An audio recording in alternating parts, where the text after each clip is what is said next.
ข่าวดีข่าวใหม่มาแล้วสำหรับ FC แฟนคลับน้องธิดาลาวเตรียมรอท่าปันวิวกันให้ช้ำไปทั้งเว้นทั้งคืนกันโลดพอผู้ศรีวิไลได้ออกมาโพสต์เคลื่อนไหวว่าวันจันทร์นี้เจอกันแน่นอนตอน7 โมงพร้อมที่จะปล่อยเพลงใหม่ของลูกสาวธิดาลาวออกมาแล้วสบายดี FC แฟนคลับทั้งฝั่งไทยฝั่งลาว FC ของเจเบาลาวทั้งสองฝั่งของพิเศษที่สุด FC ของน้องธิดาลาวบ่ว่าจะเป็นคนไทยคนลาวหรือว่าพี่น้องชาวต่างแดนชาวต่างชาติให้รับรู้ทั่วถึงกันทั่วหน้าว่าปัจจุบันนี้พ่อผู้ศรีวิไลเจ้าของค่ายและก็เป็นพ่อผู้ให้กำเนิดทางแวดวงการบันเทิงสำหรับน้องธิดาลาวได้ออกมาประกาศเคลื่อนไหวเรียบร้อยแล้วว่าในวันจันทร์วันที่17นี้พร้อมที่จะปล่อยเพลงใหม่ของน้องธิดาลาวออกมาให้สู่สายตา FC แฟนคลับได้ฟังกันทั่วโลกเป็นที่เรียบร้อยในวันจันทร์เวลา 7:00 น.ฟังเพลงกีตาร์หวานธิดาลาวถวายเสียงหลวงลุงด้วยกันนะครับว่าซันเดเป็นเพลงที่มีชื่อว่ามดโจกโลกฟ้าของวัดละคังญี่ปุ่นว่าซันเดอันนี้เจบอลาวบ่แน่ใจว่าวัดละคังญี่ปุ่นนี่เป็นวัดอยู่ที่ประเทศญี่ปุ่นพุ่นบอหรือว่าเป็นวัดละคังญี่ปุ่นที่มาสร้างอยู่ทางฝั่งลาวแต่ว่าเจบอลาวคาดว่าน่าจะเป็นเพลงที่ถวายเสียงให้กับวัดละคังอยู่ที่ประเทศญี่ปุ่นพุ่นละแต่ว่าทั้งพระผู้ที่ไปเป็นหลวงพ่อเจ้าอาวาสอยู่พุ่นน่าจะเป็นพระจากเมืองไทยจะเป็นวัดที่พ่อผู้ศรีวิไลจะได้ไปแลกเปลี่ยนวัฒนธรรมกัน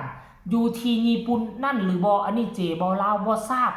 เนาะขอฝากไปนำ FC แฟนคลับของเบาผู้ศรีวิไล FC แฟนคลับของน้องธิดาลาวมัดสุผู้สุคนถ้าผู้ใดฮู้มีรายละเอียดก็สามารถส่งข่าวมาบอกเจบอลาวได้ทางใต้คอมเมนต์ก็แล้วกันถึงจังใดก็ตามท่านผู้ชมจะเป็นวัดอยู่ทั้งไทยจะเป็นวัดอยู่ทั้งญี่ปุ่นเฮาบ่สนใจเฮาสนใจแต่ว่าสิ่งใดที่เป็นเพลงของน้องธิดาลาวศรีวิไลปล่อยออกมาเฮาก็มีความมุ่งมั่นตั้งใจพากันปันวิวอย่างเดียวอย่าสุให้ลูกสาวเสียหน้าเสียตาบ่ว่าตีเนาะปล่อยเพลงใหม่ออกมาทั้งทีมี FC ทั้งสองฝั่งของและที่สำคัญมี FC ที่เป็นคนลาวพ้นทะเลไปอยู่สหรัฐอเมริกาไปอยู่ต่างแดนสรุปรวมแล้วมี FC 3 ก้อนกำลังใหญ่ๆสิบ่ว่าบ่สิบ่พากันปั่นวิวสิบ่พากันกดไลค์กดแชร์ให้ยอดวิวมันลื่นไหลคันท่ายอดวิวมื้อนึงบ่ได้ทะลุฮอดแสนมันน่าอายเข้าใดทุกคน FC แฟนคลับมันน่าอายเข้าใดศิลปินคนอื่นน่ะมี FC อยู่แต่ภายในประเทศไทยชั่วโมงละแสนเขาก็ยังเฮ็ดได้แล้วเฮานี่น่ะ FC สรุปรวมๆแล้วทั้ง3ประเทศก็ว่าได้อยู่ไทยก็มีฝั่งลาวก็หลายสหรัฐอเมริกาก็มาเฮาพากันเฮ็ดบ่ได้บ่ขี้ไล่กับมือละแสนวิวสาเอา5 มื้อ 5 แสนสุดบ่ได้ก็เดือน1 ล้านวิวก็เอาเพราะฉะนั้นแล้วเฮาถึงเวลาแล้วร่วมแรงร่วมใจก็เห็นอยู่หลายคนมากดไลค์กดแชร์ FC ของพ่อผู้ศรีวิไลก็หลายเด้เห็นตามเพจต่างๆเห็นช่อง YouTube ของพ่อผู้ก็หลายเฉพาะผู้ไปติดตามอยู่เพจน้องธิดาลาวก็หลายหมื่นเติบเนาะเฮามาร่วมแรงร่วมใจกันได้หรือยังคนลาว7 ล้านกว่าคนขอจักแสนคนได้บ่พากันกดแชร์ไปหลายๆสิ่งที่เจโบลาวอยากจะนำเสนอนี่คืออยากจะนำเสนอก่อนหน้าให้ทุกคนเกี่ยมจิตเกี่ยมใจว่าวันจันทร์นี่เวลา7 โมงตรงเข้าล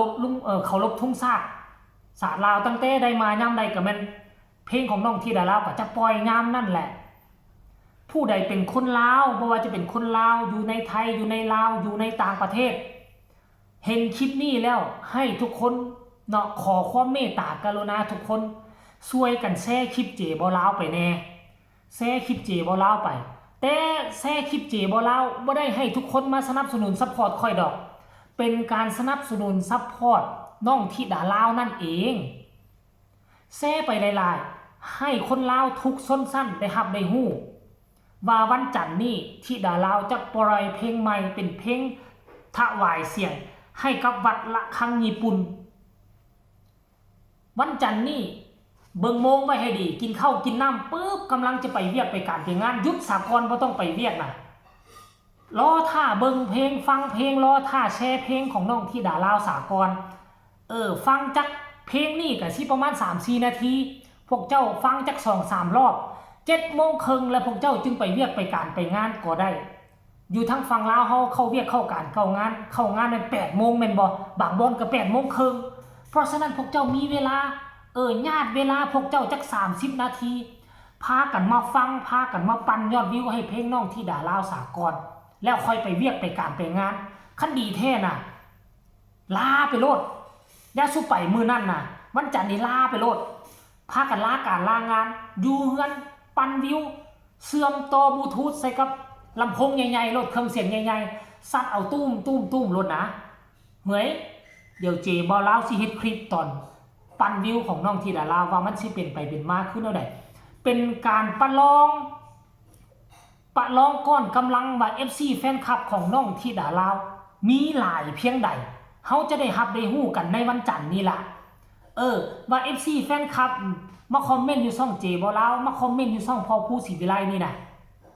ว่าจะฮักจะหอมน้องธิดาลาวหลายน้อยเพียงใดวันจันทร์นี้เฮามาฮู้กันโลดคันท่ายอดวิวบ่กระเตื้องนั่นแสดงว่ามีแต่ FC จอมปลอมบ่มี FC ที่ฮักน้องธิดาลาวแท้คันฮักแท้ต้องสนับสนุนโดยการกดไลค์กดแชร์เข้าไปปั่นวิวแต่ค่อยสิบอกพวกเจ้าว่าปั่นวิวแนวใดให้ยอดวิวมันลื่นมันไหลบ่แม่นว่าพวกเจ้ามีช่อง YouTube ช่องเดียวหั่นเบิ่งสุดแล้วก็มาตั้งต้นเบิ่งสุดแล้วก็มาตั้งต้นแนวนั้นเป็นวิธีที่บ่ถูกต้อง YouTube เพิ่นบ่ไล่ให้ยอดวิวเด้อฟังเพลงใหม่ของน้องธิดาลาวจบปุ๊บแล้วให้พวกเจ้าไปฟังเพลงเก่าของธิดาลาวจบปุ๊บแล้วพวกเจ้าจึงมาฟังเพลงใหม่ของธิดาลาวสลับซับเปลี่ยนกันแบบนี้ข้าเจ้าจึงนับยอดวิวคันพวกเจ้าไปว่าเอาซ่องเดียวนี่จบแล้วตั้งใหม่จบแล้วตั้งใหม่จบแล้วตั้งใหม่ยอดวิวบ่ได้ 100% บ่ขึ้นจำเอาไว้นะสิบอกวิธีสำหรับเจบ่ลาวแล้วมีทั้งหมดคือ3-4 ซ่อง5กับซ่องแฟนของเจบ่ลาวก็สิซัดกันทั้ง5ซ่องนี่แล้วเอากันละนี่ละนาดจะแซ่ไปหาแม่เจบ่ลาวอยู่ทั้งหลวงพระบางตื่มให้เบิ่งน้ำกันด้วยความหักความศรัทธาที่มีต่อน้องธิดาลาวก็อยากให้แต่ละเพลงที่ปล่อยออกมาอย่างน้อยๆก็เดือนนึงได้ล้านวิวก็เอาสำหรับคนอื่นแท้เขามื้อชั่วโมงละ100,000 วิวแต่เฮาจะบ่แข่งกับไผเฮาจะบ่แข่งกับไผเฮาบ่ร่วมแรงร่วมใจกันได้ซ้ำใดก็เอาซ้ำนั้นท่านผู้ชม FC แฟนคลับเนาะเจบ่ลาวก็นำเสนอบอกข่าวเปล่าประกาศแจ้งเตือน FC ของน้องธิดาลาวก่อนล่วงหน้าแล้ว 2-3 มื้อนะอย่าว่าบ่บอกเด้อฝากกดไลค์กดแชร์กดติดตามให้แน่เพื่อจะบ่พลาดในคลิปต่อไปพบกันใหม่ในคลิปหน้าสำหรับคลิปนี้สบายดี